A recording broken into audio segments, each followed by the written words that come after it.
We're ready? I guess we're ready. We're ready? I don't know if ready would be the definitive word. James, what's the opposite of ready? Not ready. Not ready? That's good. Faculty. Welcome to Bonehead.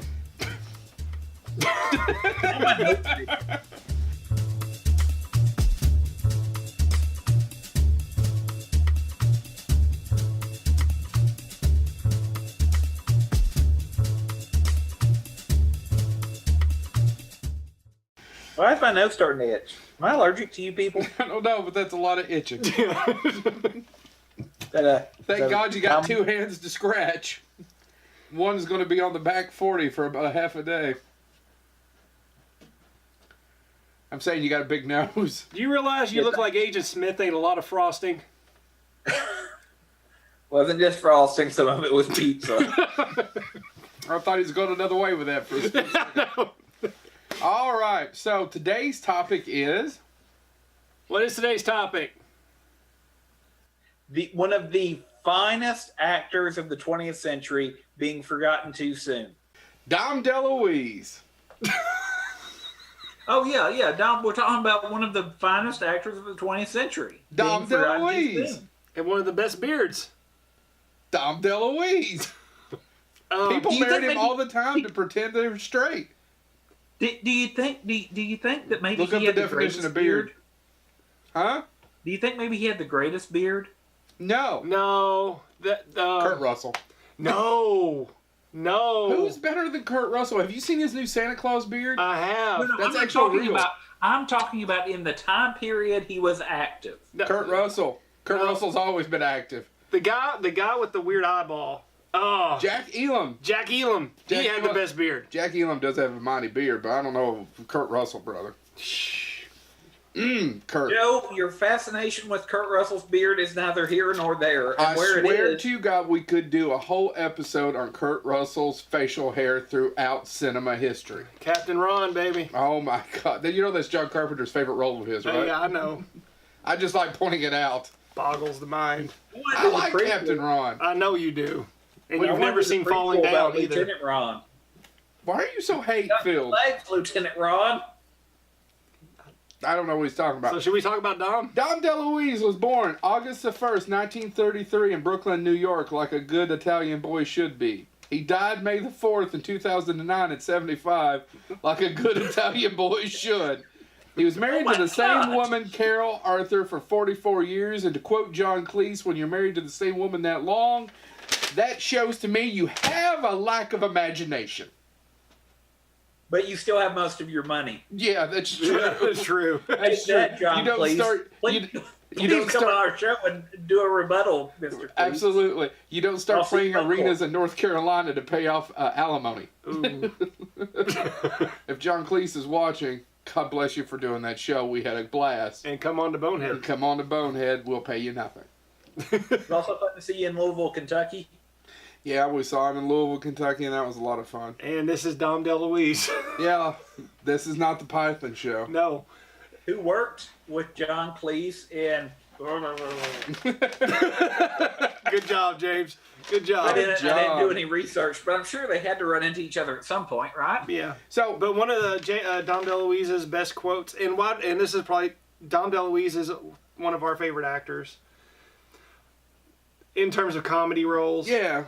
I mean, I'm not talking about Schindler's List level of acting, but you Yeah, know, he's I don't never know why. Schindler's List. I don't know Oh why my I picked God. Schindler's List, but That guy plays Schindler's a hack. but And you know Oh who my I God. didn't believe? The little girl in the red dress. oh my God. Maybe if she was more method. But then there's a reason why I'm getting back Oh on. my God! And there's a It's reason. the darkest joke I've ever told. Yikes. And Cheese and crackers! so why didn't Dom DeLuise do more serious roles like Schindler's List? Well, because he said the reason he went into comedy is he tried to do serious acting and people just laughed at him. Now, here's truly, why are we talking about Dom DeLuise? We could be talking about Burt Reynolds. Burt Reynolds passed a month ago. We've talked about Burt Reynolds on the show before. We could do a whole episode on Burt Reynolds. Why are we doing Dom DeLuise? Why are we not doing Ned Beatty? Oh my God, we should totally do a Ned Beatty I show. figured we would at some point. That would be great. Switching channels. Oh, goof. Anyway, why? Why do we pick? He played second banana to everyone, right? But he was the best of the second bananas. Yeah, him and Don Knotts. Yeah, I mean, who's better than he and Don Knotts? The other person that comes to mind is John Candy. And I think Dom DeLuise and John Candy had kind of that role. Yeah, but John Candy had a lot of lead roles though, where Dom DeLuise did not. I mean, Fatso. He did, and I agree with that. Stuff. But I think even when John Candy had a supporting role, he stole the show in some ways. Oh yeah, yeah, he did. But Dom DeLuise did the same thing. But Dom DeLuise is not the center point of History of the World Part 1, but that's some of the scenes that I can quote from it. Yeah, and he's in Blazing Saddles for all of 2 minutes, and he has one of the most memorable scenes in the entire movie. Oh, watch me, James. French mistake. Yes, but yeah, the problem with comparing him to John Candy is John Candy was a leading man. And John Candy was successful at leading man. I mean, I could give you a list of those movies. I don't know. I mean, he was in Fatso, he was a leading man. What's the other one? Going Bananas, we'll talk about later. Yeah. Hot Stuff, Chad. He's the leading man, but he also directed that. Yeah. Honestly, those are the only 3 lead roles that come to mind. The other only lead role was The Amazing Stories, and we'll talk about that later. But for the most part, he was second banana to everybody. Yeah. And don't get me wrong, I think if I were an actor, and I'm not an actor, and if I had talent, and we all know that I have no talent. He's shaking his head. Silence. Thanks, Haley, for coming to the rescue. Yeah, well, Haley, just keep on talking on the phone. I'm texting you. The truth will stand when the world falls. Yes. But I have no talent. But I think that would be a great... I mean, you get to come on, and he talked about it in quotes. Yeah. You know, you get to go on, you do 5 minutes, you steal the thing, and then you get to go home at the end of the day. You're not there for the next 2 months. His exact quote about that, actually, is one that I will read. If you get to do a small part, and people notice it, and everybody seems to enjoy it and notice it, you can't go wrong with that. You know what I mean? If it's short, showy, funny, and they like it or they mention it, then you're home free. Yeah. If you do a small part and they don't notice you, then you're in trouble. Right. So short, sweet, funny, noticeable, anytime. Anytime. I don't mind playing the lead. It just means you have to have lunch and dinner there. He wanted to be... So this idea of again... going home. He liked to go home. Yeah. There were some other quotes, people talking about him, that he was probably at his happiest. He loved working with people, and that's why a lot of the movies that we'll talk about later on, even if they weren't huge money makers, everybody that worked on them said they were fun. Mel Brooks has that quote about, anytime you cast Dom DeLuise, he said we had to add 2 days to the shooting schedule to deal with the laughter. Yeah. Yeah.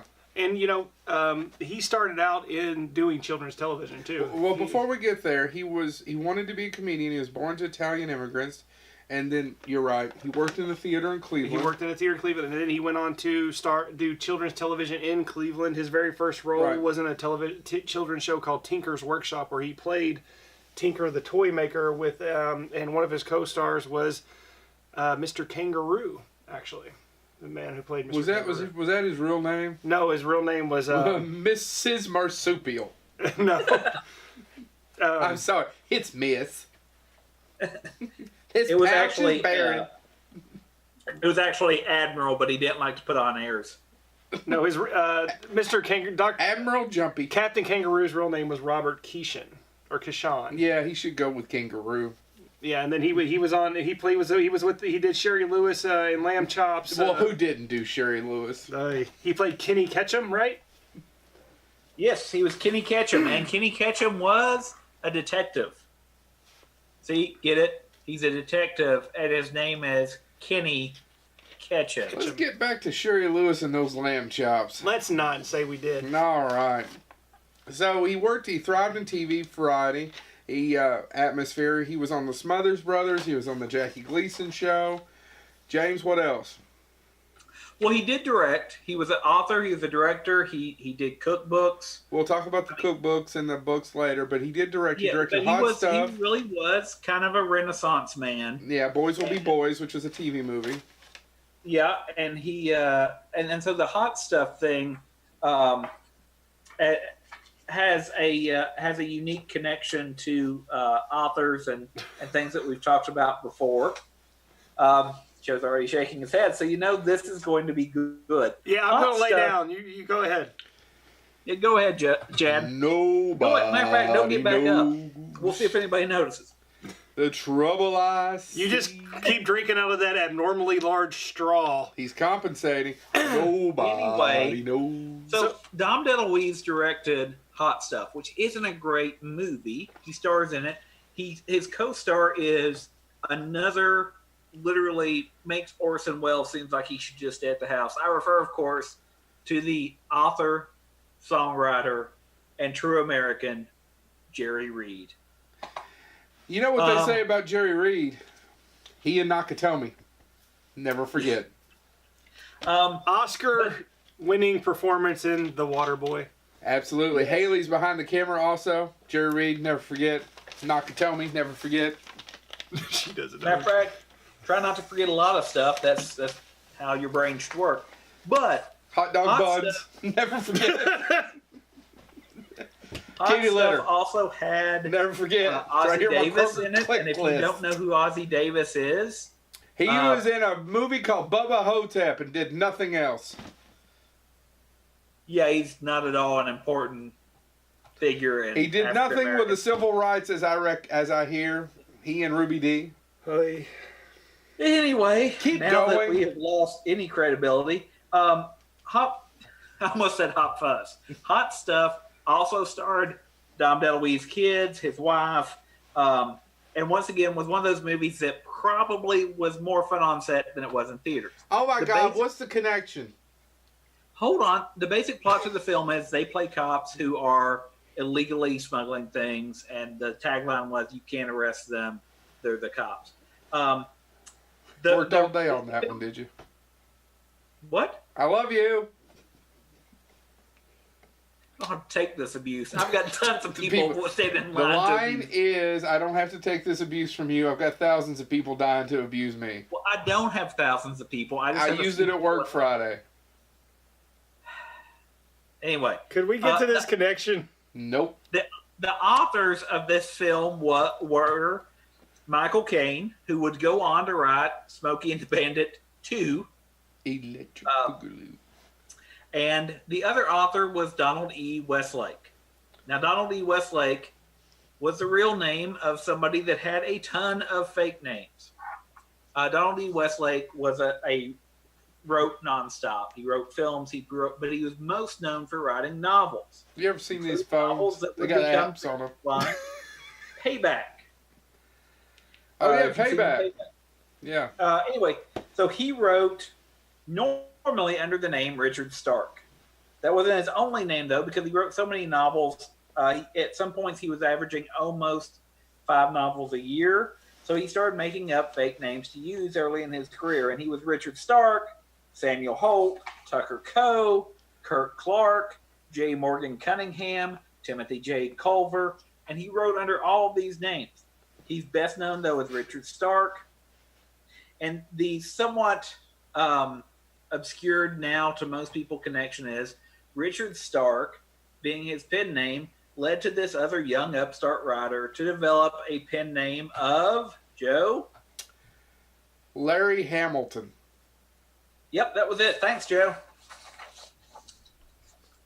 Yeah. Richard Bachman. Who? Richard Bachman. Oh, man, Dick Bachman's boy. Dick Bachman? What the hell? I tried to say Dick Bachman, and Mockman came out. Well, Dick Bachman is the shortened version of Richard Bachman. Yeah. So. Oh, man. Well, he was a junior. I thought that you actually said... People called him Richie. Okay, so you know what was worse? And his dad's name was Dick, and it was weird. They had a dog, and they called it Richie Dick. You know what was worse than that really convoluted connection? That joke. It's not really a joke. Look it up. Anyway. It's just as truthful as that horse shit. Stephen King allegedly chose the name Richard Bachman because he found out that he and Donald E. Westlake, better known to many people as Richard Stark, who did write the movie that Payback is based on, Parker, tons of other stuff, Fallen Angel, all that stuff are based on his novels. They both their middle name is Edwin. That's the E in Westlake, and evidently it's Stephen Edwin King. I didn't know that. So when he had to come up with a pen name, he Did you used fake a Richard huh? Stark at the basis, and it was Richard Bachman. I'll take the orgasms, but you're not faking Richard a huh. and Richard Bachman is an homage to the guy that worked with the great Dom DeLuise to create the film Hot Stuff. Turner Overdrive. Did you say Turner Overdrive? Yes. Ted Turner's going to get back to that network. That's not gonna happen. Why did we do that again? Because Was it the important? audio don't work so goodly sometimes. Maybe if you didn't mumble so much, Mumbles. Dead air. I'm dealing with Mumbles and Mushmouth. He was also. Wait, who's Mushmouth? That's Shut up, Obadi Capity. He was also on a lot of the D. Martin shows, D. Martin roasts. If, by the way, do yourself a favor, go on YouTube. and try those YouTube. chickens. Yeah. Hey, go on YouTube and watch some of the D. Martin roasts. You can find almost all of them. And then go for the rotisserie. Stay away from fried foods, kids. That's how I got here. That's how I got here. Fried foods and ding-dongs. Not the candy, though. It's a very little known fact that Dean Martin and Joe Kenny ate doorbells. It's a very well known fact thought it that was a Dean Martin's sex roast joke? was way better than Nope. Kenny Rogers. Once again, we circumnavigated that. And I ate the doorbell. Every time Chad pushes my nipple, the cats run out of the room. James, save us. So let's get talking about Dom DeLuise some more. Oh, yeah. Anyway, summer replacements. He found himself on a lot of roasts. Being part of the in crowd. That's another fascinating thing to me. Is he's obviously... What the hell is James putting down his gullet?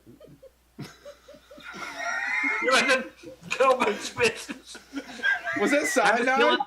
I'm just killing time till y'all catch back up to the script here. You okay, Haley? Okay. Anyway, I just hurt my tooth. so how is it he got so popular? Because we're talking about a guy that was best friends with Burt Reynolds, who was the movie star of the 70s. Yeah. We're talking about a man who hung around with the Rat Pack. Yeah. How? It's Is he that lovable? Was he that amazing?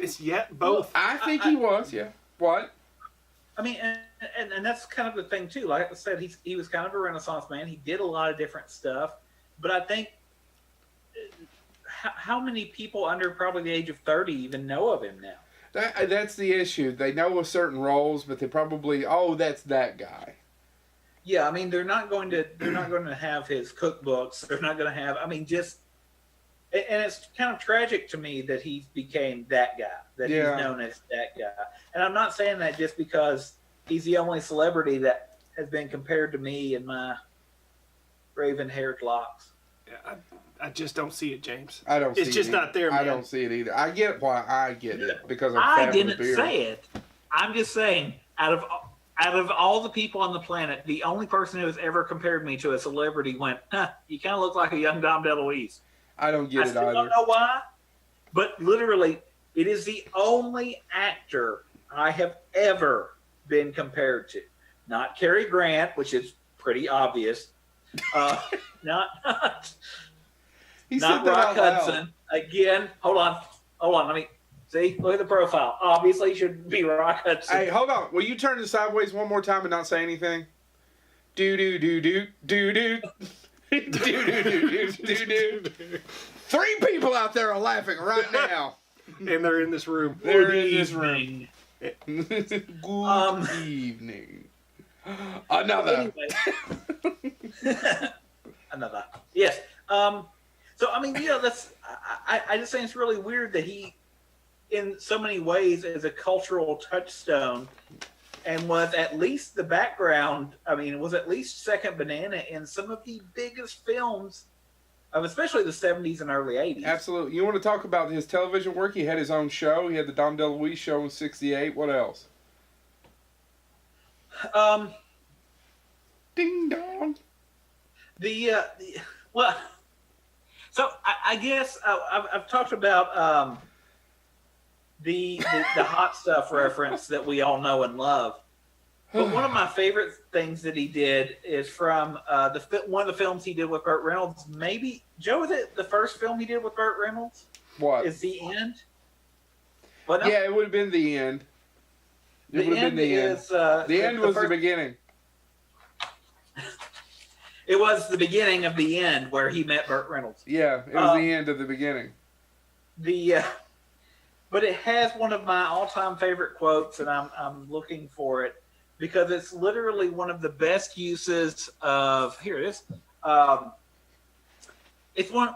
Well, so The End is a very, very dark comedy, and The End is all about Burt Reynolds trying to kill himself and not being good at it. He's not successful, and he gets put in the asylum where he meets Dom DeLuise's character, who has a great, it's one of my favorite speeches. If I ever had to do a monologue, I wouldn't be able to do it because I could never do it. But it's one of my favorite ones. He has about a 5-minute rant about how his father was horrible and he ruined his life. And he's insane. I mean, he's in this asylum. And so the quote that he actually has is, he goes off on a rant about how horrible his father is and how his father made all these horrible jokes about their family themselves and all this other stuff. And then he closes out. This is a close. Imagine a 5-minute lecture. Imagine I just retold that Stephen King connection story, and this is how it ends. After a long rant, he finally brings up his mother, and this is what he says. My mother left us when I was a baby. She just said bye, bye. I always respected her for that. Do you think this country will ever switch to the metric system? Just no break, nothing. He is. And once again, this movie was written by Phil Spillman. He is, and he's insane in the movie. I won't give away the end of the movie, but I'm going to give away the end of the movie. He ends up that he becomes friends with Burt Reynolds, and he chases him. He decides basically still at the end of the movie that he's going to help kill him. And he chases it. The movie ends with him chasing Burt Reynolds down the beach with a knife to kill him. Yeah. That's the end of the movie. So it's a very dark comedy, but I don't know. Dom DeLuise is just likable, and like he is literally a killer psychopath, and you're just like, that guy's funny. He's worried about the metric system. I don't know. I love the that kind of connection. Okay. Now we do need to talk about another. He was in a TV show. He was in the Dom DeLuise show. But he was also in a TV show called what, James? Oh, that would be... Lots of Luck? Yes, Lots of Luck. Thank you. You're welcome. Have either one of you ever seen Lots of Luck? What was it about? Moment. You can get it on DVD now. It's available, and it's very highly ranked. Yeah, but what was it about? It is about, it works basically at a bus terminal over the Lost and Found. I mean, very, very low prestige job. And like most shows of that time, it's not really about his job. It's about him having to deal with his family. And so you can kind of think of an All in the Family type setup, because he lives with his mother, who constantly nags him. And then he also living with his mother is his sister and her deadbeat husband. And that was the show. It was all about them mocking one another, or him having to deal with that, him having to have this very, mind-numbing job, working Lost and Found, working at a bus terminal, doing all this stuff, dealing with customers all day. Right. And then he went home to be nagged and to have to deal with his sister and her deadbeat husband. And his sister was more or less a space cadet, useless kind of person. And then also had this deadbeat husband that never did anything. He was trying to help the family, but at the same time didn't like the family. So yeah, it's available on DVD, and it's like I said, that is pretty high rankings. It did only last one season. Yeah, 24 episodes. Yeah. So and that's one thing you need to talk about his comedy style. Yeah. Because he was there's only one other person I can compare Dom DeLuise to, and that is Lou Costello. Really? I feel like both of them have kind of the very similar comedic approaches to how they deliver their comedy. And Dom DeLuise, in my opinion, in some ways, was superior to that delivery. That's a hell of a statement. Well, he was the nervous anxiety. He'd always bite his hand and deliver. It is hilarious. And the bumbling fool sometimes. Yeah. That was Dom DeLuise to a T, and nobody did it better than him, with the exception of Lou Costello. And in some ways, if you compare certain movies like Silent Movie, or we'll get into like Loose Cannons, even though Loose Cannons is more of a serious role, or his live television appearances like Win, Lose, or Draw, or the various shows he was on in the 80s. He will always grab your attention. Well, he's a very physical comedian. He's very physical. He's a great physical character. Because to me, I always think of him as kind of and they overlapped some of the time, but kind of the second coming of Zero Mostel.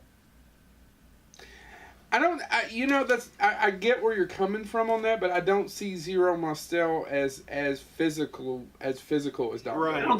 I don't think Zero Mostel was as funny. Huh? I don't think Zero Mostel was as funny.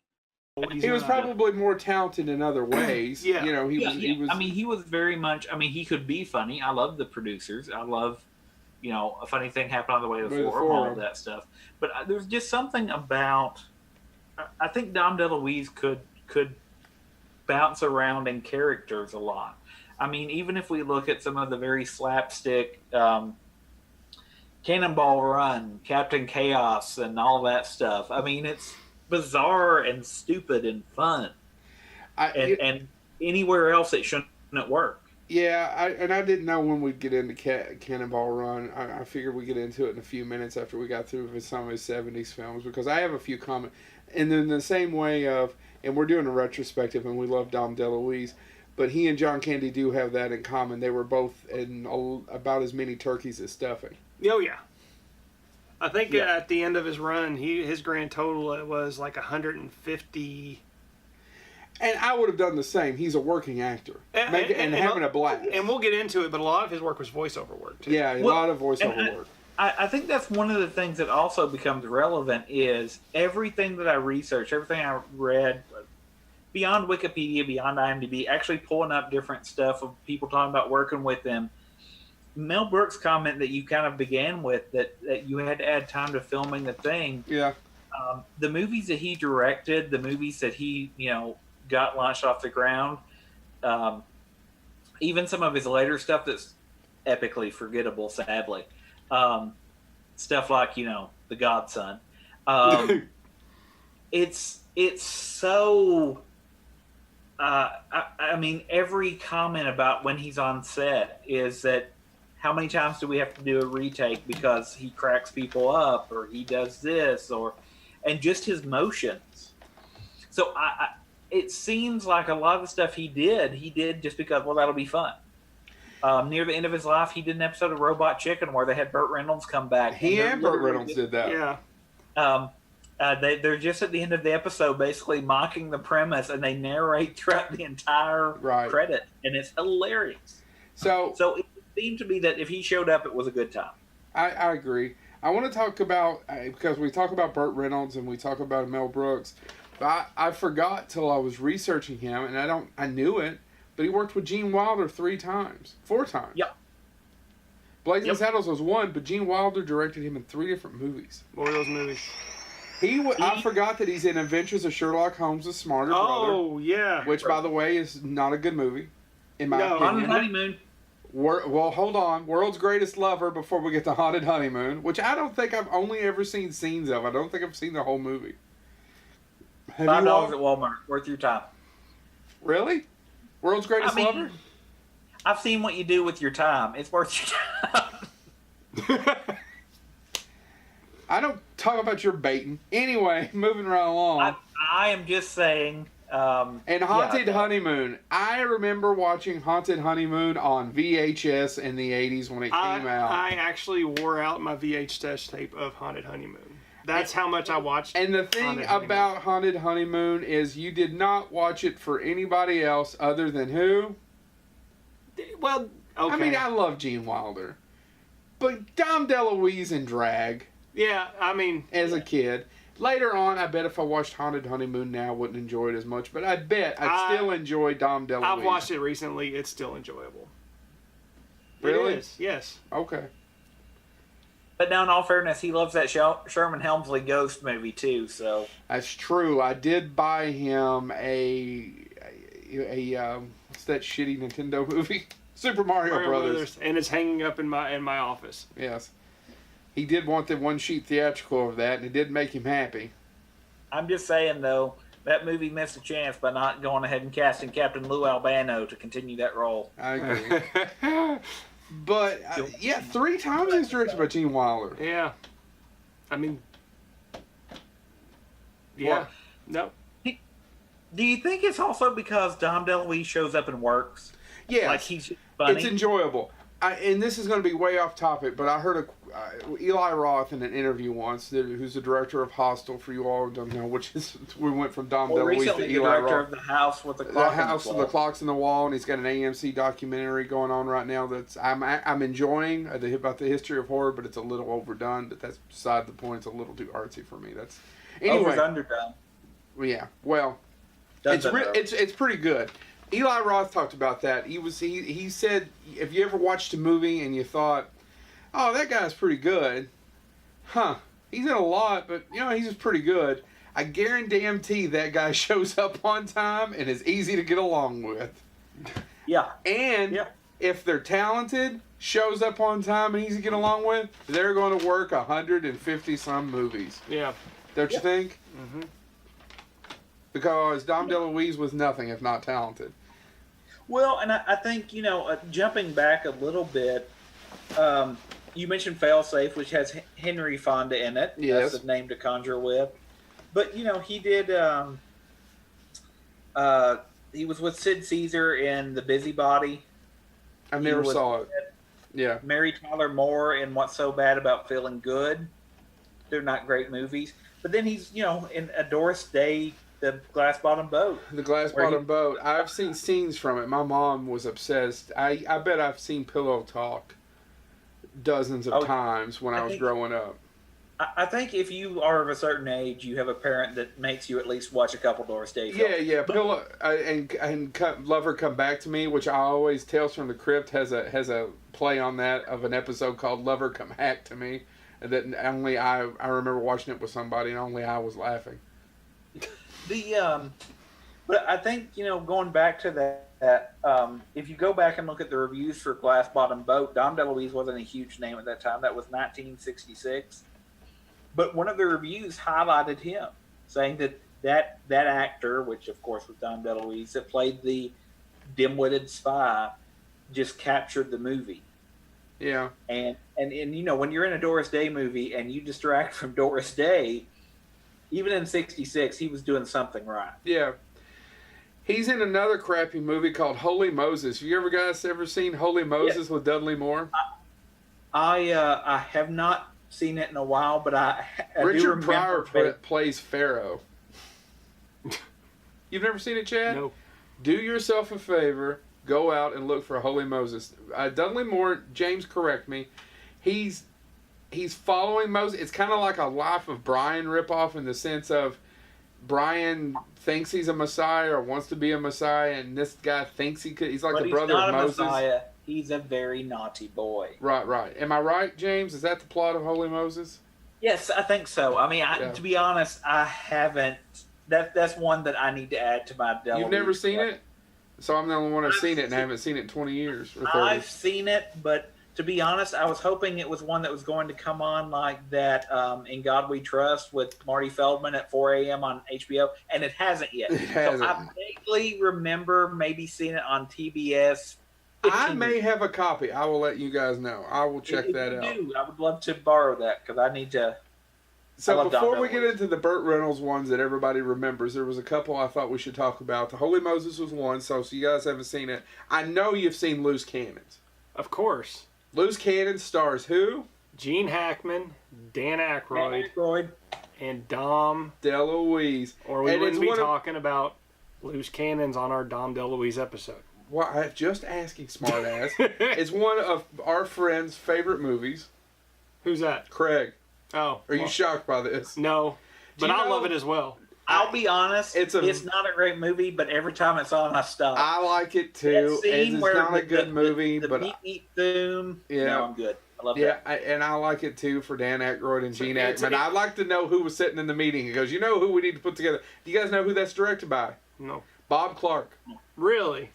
Bob Do you Clark, know- the same man that gave us Porky's, the same man that gave us A Christmas Story, and the same man that gave us Rhinestone.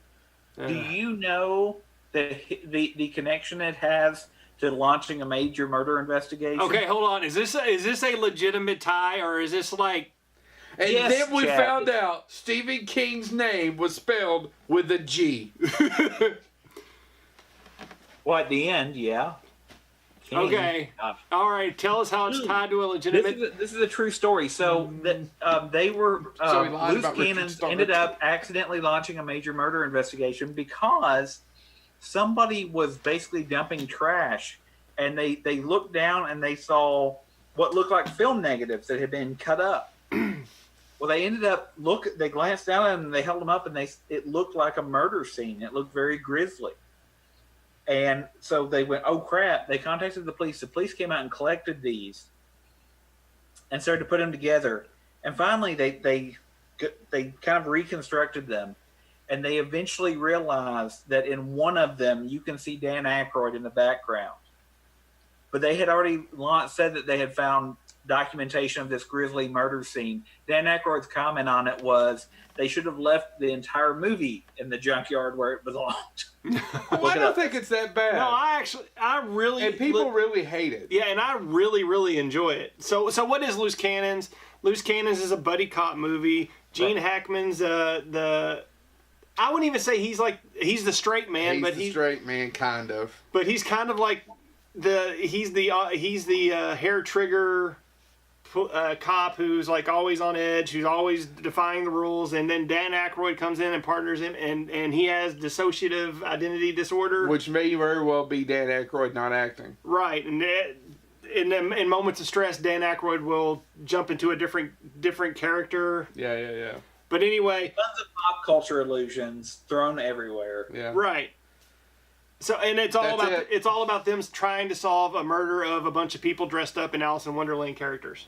And Dom DeLuise plays the Queen of Hearts. Yep. And if you're And I'm not wanting to we know- don't want to give away the twist in case people want to actually go see it as to what they actually No. investigating. But if you're wanting to know where this movie ranks, it's well above that movie that Jean-Claude Van Damme did with Rob Schneider, where they have to stop the illegal gene production. Double Team? No, that's Dennis Rodman. What's the difference? Well, Double Team is an allusion to basketball. I Yeah. can't believe you're getting upset about this. I'm not. I just don't know. What is the See, now So- it's you're gone out of so my head. What is upset the name about of the it. movie with Rob Oh, what's the What's one? it? Schneider? Also, Double Team stars Mickey Rourke. What's the I don't difference? know. Anyway, why are we talking about Jean-Claude Van Damme? Let's No, go I on was with just saying, Loose Cannons is way better than that, and people need to know that. Yes, it's also way better than Double Team. I've never seen Double Team. I've seen Double Team, and I regret every minute of it. When it came Then out, why I are was really you hoping, defending it, man? I'm not defending it. when it came out, I was really hoping the Rob Schneider vehicle would be better than Rush Hour, but it was not. Oh, Okay. my Lord. And then he's also in a terrible movie called Silence of the Hams that James loves. James loves. Shut up. That movie is awesome. No, it's not. Once again, though, and this is what I will say. 2 weeks in a row that we're going to talk about Silence of the Hams. You can badmouth that movie all you want, but every time Dom DeLuise is on screen, I laugh. Well, yeah. From the stupid comment where all of a sudden he's standing there and he flips up on the ceiling, and Billy Zane says, "Unbelievable! The man doesn't even obey the law of I said gravity." this in the last episode. People are going to be listening going, did I just listen to this shit? No, what? But I mean, just the stupid wordplay that Dom Double DeLuise do. The stupid wordplay that Dom DeLuise does with Agent Joe D. Foster. played by Billy Zane. Billy Zane's best role. Plus, if you like films that kind of are throwbacks, it's one of the last films of Martin I Balsam. never brought this up. Larry Storch. Yeah. The guy that also was in Nearly Departed with Eric Idle that played the dad. I don't know his Stuart name. Pankin. Yeah, that's him. Yeah. John Why do I know Aniston's that? in it. Yeah, this is... why are we still talking about it? John Carpenter, Mel Brooks, Joe Dante. Yeah, it sucks, dude. John Landis. Anyway, now that we got all that out of the way... You own a copy of The Brain That Wouldn't Die. You don't get a vote. That has no bearing on this. Why don't you go watch Double Team with Rob Schneider? I can't say anything about Silence of the Hams. I never did get a chance to watch it. So. It's pretty bad. Well, no. I would not recommend people rush out to see Silence of the Hams. I dislike it. Okay. It's a guilty pleasure. Yes, we've got that out of the way. Do you want to talk about his voice work, or do we want to talk about the Burt Reynolds pictures? Might as well go into Let's Burt start Reynolds. with Burt Reynolds, because that came earlier for the most part. And also, the Burt Reynolds ties into the animated. Okay. Yeah. So, we have Cannonball Run. We have Smokey and the Bandit Part 2. We have The End. We've already talked about The End. What? And my favorite... Knock Off. Knock what? Knock Off. Knock Off. That's the Jean-Claude Van Damme Rob Schneider movie. It's called Knock Off. Oh my God. What's the difference? See? I say it to everything. Came out the same time as Rush Hour. It was indeed a knockoff. Can I tell you all something? The best, and I know we have all these other ones in here, and Cannonball Run, even if it's a shitty movie, and it's not a great movie, but it's so entertaining. It has so many great actors in it, just being themselves. Mm-hmm. I'd imagine that was a lot of fun to make. Probably not. Paul Williams used to say about the Smokey and the Bandit films, he played Little Enos. Those are a hell of a lot of fun to make and a hell really hard to watch. Yeah. That being said, best little whorehouse in Texas. Which That Dom actually, DeLuise, I was thinking today, may very well be my favorite Dom DeLuise role. He I was plays gonna say, the and reporter. Dom DeLuise said that one of the hardest people to ever keep up with because she was so quick-witted was Dolly Parton. Oh, Now, really? you need to do an entire episode about Dolly Parton. Because he said that literally... People love Dolly Parton. She would cause him to break. That's hilarious. That because she would just out of left field mutter something and it would kill him. And so his exact quote was, he loved working with her, but he never knew what she was going to say next. So, Smokey and the Bandit Part 2 was the sequel to Smokey and the Bandit. That's a good segue. Dom DeLuise, I'm just broken up into this, so I don't know what else to talk about Smokey and the Bandit Part 2. I know it was a terrible segue. Dom DeLuise plays the elephant doctor. Yeah. Yeah. Because, see, Joe, after you have a baby elephant, you don't want to go on a ride. You just want to go, whoop. Yep. That's a line. Yeah, it's not a good movie, guys. No. No. It was one of those things. I was reading a review of it and said, sequels are often tough because it just repeats the first one. And the review went on to say, it looks like this one didn't even bother to watch the first one. That's true. I mean, they got the same director. We've got the same actors. We even brought in new actors, and turns out they blew their wad on the first one there. So, Cannonball Run. Luckily, they brought it all back together with Smokey and the Bandit 3. And you know why they couldn't bring them back together? What? No Dom DeLuise. No Dom DeLuise. Do you guys like Cannonball Run? It is, and I know you're going to say, but I love it for the same reason I do like Silence of the Hams. No, they're not the same in the same ballpark. No, they're not, but it's you can tell that was a lot of fun to make. It would have been cool to be on set. Let's see if I can read off everybody that's in it. So we have Burt Reynolds, Farrah Fawcett, Dom DeLuise, Roger Moore, Dean Martin, Sammy Davis Jr., Adrienne Barbeau, Jamie Farr as the Sheik, Terry Bradshaw, Mel Tillis, Jackie Chan. People forget this was the first American Jackie Chan film. And he was dubbed over, right? I think so. Yeah. And Michael Huey. No idea who that is. Did I miss anybody, guys? I don't know. Do you think I missed anybody? I'm trying to remember. Actually, Mel Tillis is also in Smokey and the Bandit Part 2. Did you get Richard Kiel? I was going. Oh, Richard Kiel. I almost said Richard Kiel, but then okay. For our friends who we go to the race sometimes with, Richard Kiel's also in it. Yeah, of EGA fame. Yeah, there you go. Not of Jaws fame, of Moonraker. Anyway. Or even Billy Madison, or not Billy Madison. Happy Gilmore. Happy Gilmore, sorry. So, EGA. Cannonball Run was directed by Hal Needham. Hal Needham is a national treasure. Actually, we should do a whole episode on Hal Needham. But that being said, if you get a chance and you like movies and you like stunts, you should go read Hal Needham's autobiography and then read Kane Hodder's autobiography if you're into stunts.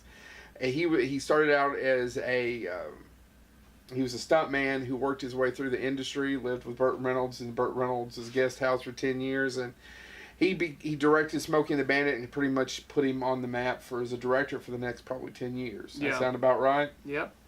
Through most of the mid-'80s. And the Cannonball Run is about this famous race that goes across the United States called the Cannonball. And they got a bunch of celebrities in the sense of it's a mad world, and they threw them in there, and it's an action comedy. And it probably is pretty dated, but if I sit down, I'd smile and laugh as I watched it. It's been a while since I've seen it. Yeah. Anything to add, guys? Cannonball Run 2 had almost all of them back, and it's even worse than the first one. And it actually added Frank Sinatra's in it. Yep. Thanks, guys.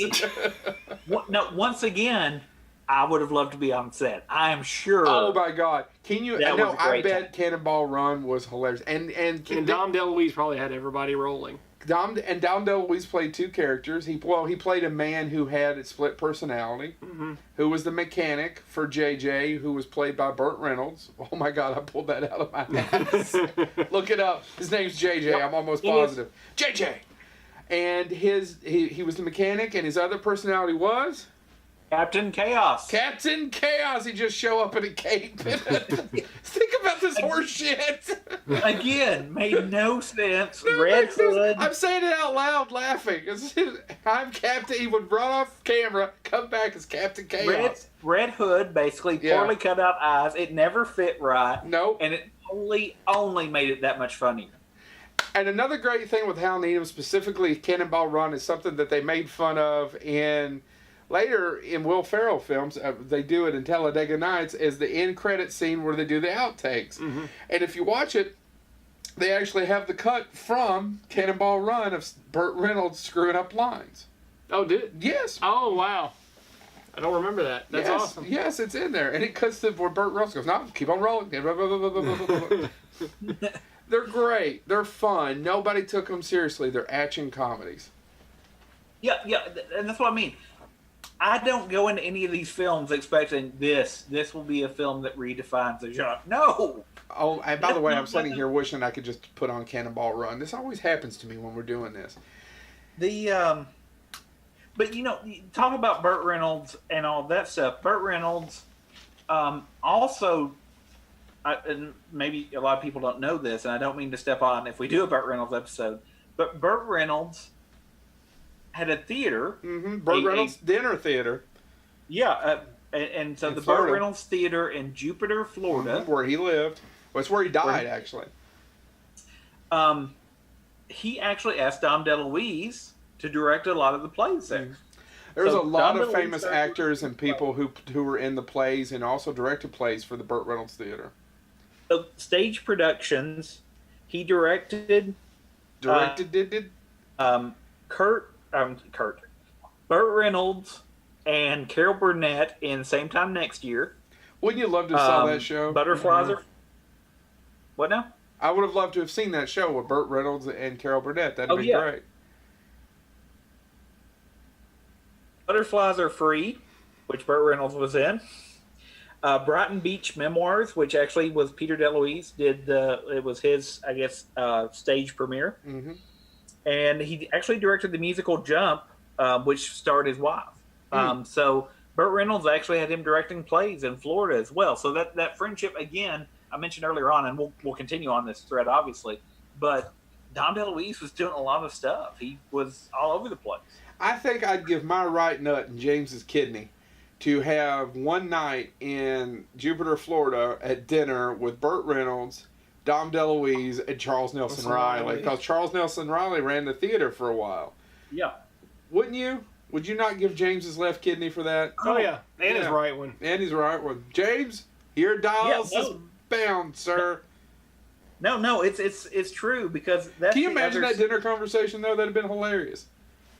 So, and by the way, I'm going to come back to the Charles Nelson Riley connection later, because that's its own thing. Well, the only thing else, I mean, we've got to talk about the voiceover work. I do want to go back to, and honestly, I wasn't being sarcastic earlier. His best role, in my opinion, right now, if thinking back over it, as I love The Best Little Whorehouse in Texas. It's a musical. It's based on a stage musical, correct? Before it was a movie, right? And it's about a Texas whorehouse that's famous called the Chicken Ranch. And Burt Reynolds plays a small town sheriff, and they get investigated by a guy who's famous. He's a famous investigative reporter played by Dom DeLuise. Mm-hmm. And they find out about it, and he has to, now the country knows, and he has to shut down the Chicken Ranch. And it's ran by a madam played by Dolly Parton. Also, it has a great dance scene by Charles Durning. Yeah, it does. As the governor. Yeah. Do a little. I love it. Anybody got a copy of that? Let's watch it now. Let's turn the show off. You mentioned Holy Moses. Another movie that was a miss that he could not save was the Mae West film Sextet. I've never seen it. I haven't either. That's actually one that I couldn't even find a copy of. But it literally, everywhere I look, said it's an absolute disaster. Like they say that Holy Moses, Dom DeLuise is the best part of Holy Moses. All that stuff. But there is no real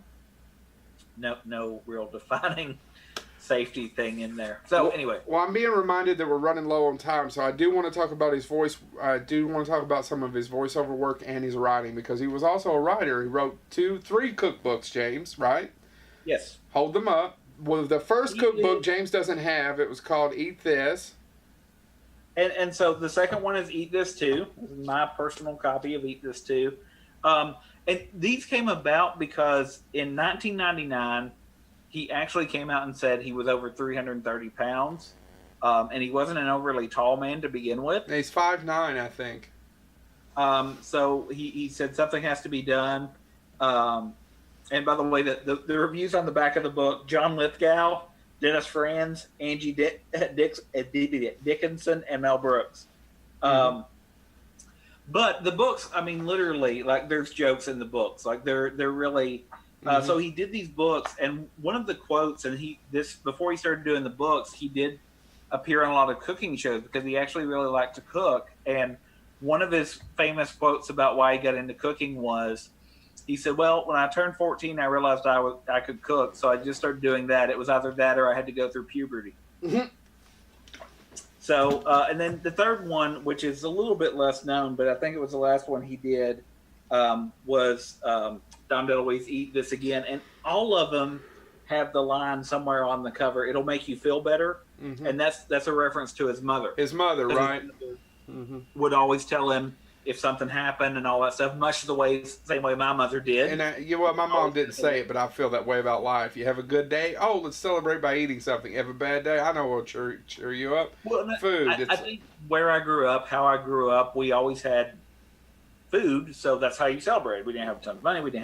So I think knowing his history, knowing that he was the son of a garbage man and a homemaker, food was probably how they celebrated as well. Right.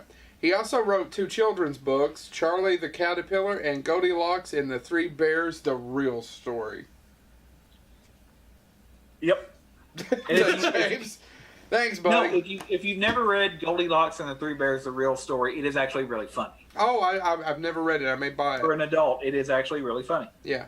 So, other than him being a great chef, let's talk about we'll end with his voiceover work. I've got 3 big movies down that he was a voice in. He was a voice in Secret of NIMH. Yep. He was the voice in American Tail. Who was he the voice of in American Tail? He was the cat. The cat. I honestly have no recollection of it. And obviously, And I've actually never seen Land And the Before Time. American Tail, by the way, is phenomenal if you haven't seen it. I remember Five Goes West much more. American Tail is actually. He also plays the cat in that. Yes. James. Okay. Thank you. I appreciate that. But there's no cats in America, and the streets are filled with cheese. I know that, but I cannot tell you one scene in that movie. All right, and All Dogs Go to Heaven, which is also Burt Reynolds. Yeah. Yes. However, they made a sequel to All Dogs Go to Heaven. Burt Reynolds didn't do the voice. Several sequels and a TV series, and Dom DeLuise did them all. I just remember the sequel, and it was Charlie Sheen who took over the voice after Burt Reynolds in the second one. Was it Charlie? I thought it was Steven Weber. I thought it was Charlie Sheen. Look it up.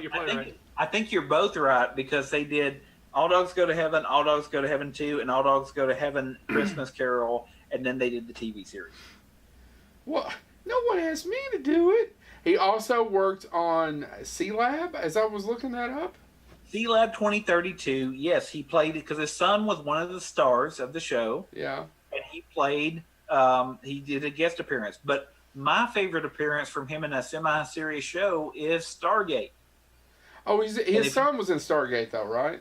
His son was also in Stargate, and it is one of it's a great episode because, once again, I would just imagine that was a hard episode to get through, because in the episode, he effectively plays kind of a computer virus, except it gets into the human brain, and they have to leap back to put him back, but nobody can see him except for the group of 3 or 4 of them, whatever it is, that jump through the portal to get him, that were infected with him. So it's pretty much like he's a ghost that only they can see, and they're trying to figure out what's going on. And then at the end, they have to travel back, and they reunite him with basically he's the humorous side of this being that also is played by Dom DeLuise, but he's played very seriously, and they have to fuse them back together. The entire episode, I'll admit, I don't watch a lot of Stargate, but I happened to catch it when Stargate used to rerun on the Sci-Fi Channel. Yeah. And as soon as Dom DeLuise appeared and started messing with MacGyver, I couldn't stop laughing, so I watched the entire episode, and so there you go. One of my favorites too, and I just watched it the other day. I hadn't saw it in a long time. I've been on an Amazing Stories kick, and like I said, eventually I want to do an episode about Amazing Stories. He was in one that was directed by Burt Reynolds, and he plays Guilt, and he has a really good time being Guilt. And then he goes on a cruise. He's sent there by Charles Durning once again. I can't imagine it was directed by Burt Reynolds, and starred also Lonnie Anderson as Love. And guess who he falls in love with? If you guess Love, you might be right. I was gonna say Liza Minnelli. Yeah, so it's a fun episode. Anything else you guys want to talk about before we wrap up? Are we good?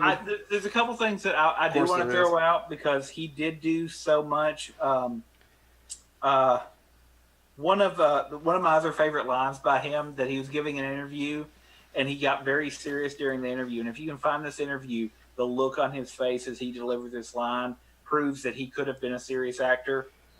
During the interview, he looked at the person doing the interview and said, I want to be real with you right now. I want to be honest.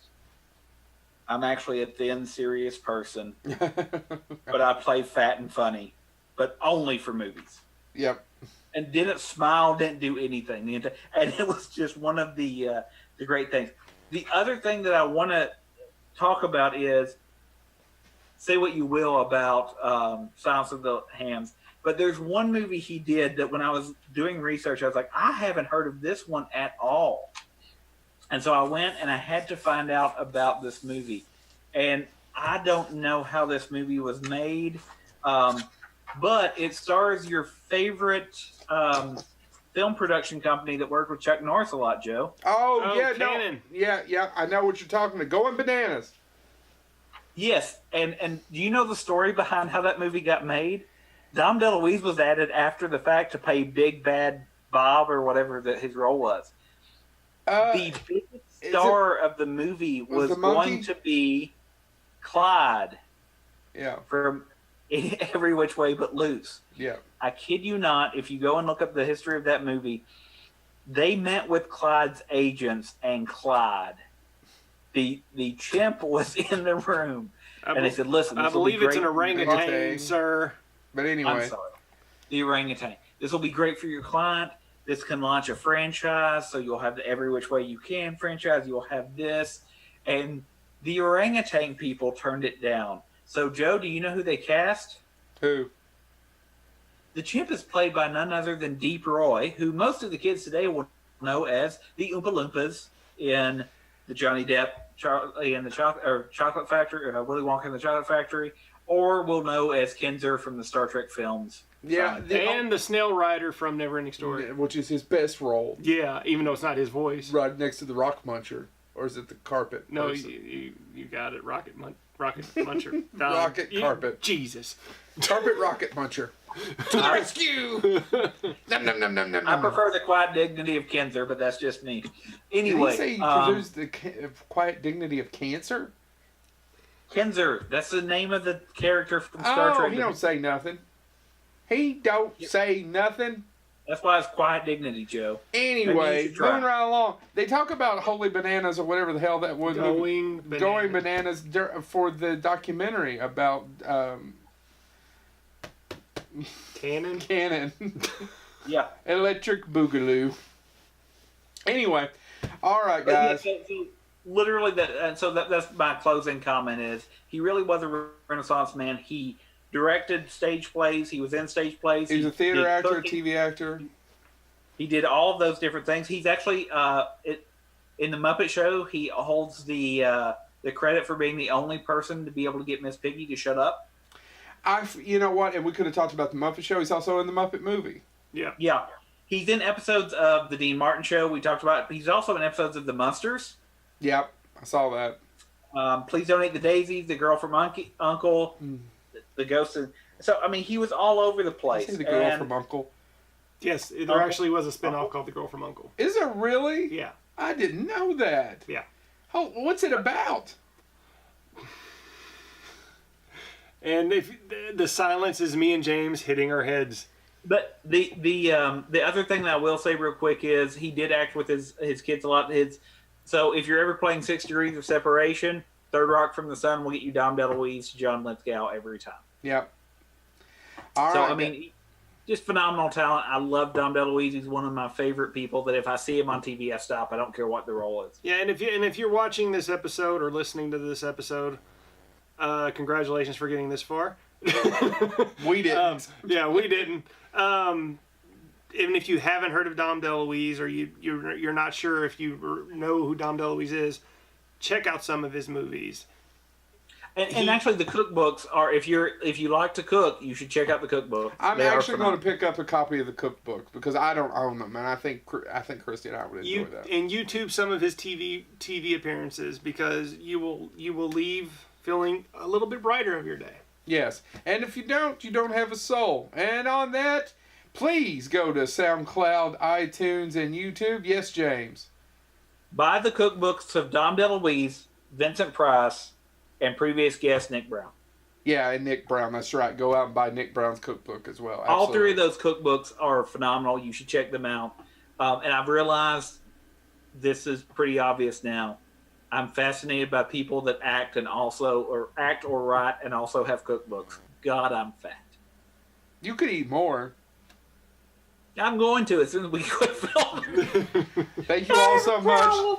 Share us on your social media and add us on iTunes, SoundCloud, and YouTube. Subscribe, rate us, download us. Tell everybody how amazing we are and how we're the only ones with balls enough to do an hour on Dom DeLuise because Dom DeLuise is important and should not be forgotten. Thank you so much. This has been Bonehead. And would you send us a pizza on occasion? Is it that much to ask?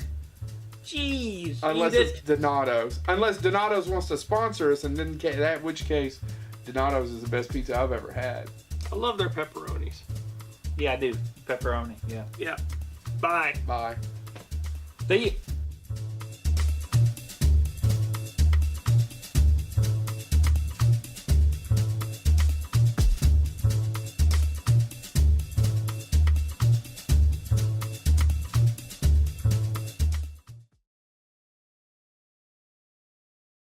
And this topic of this episode is, or I should say the topic of this episode is... Why did you go Italian? Say welcome to Bonehead.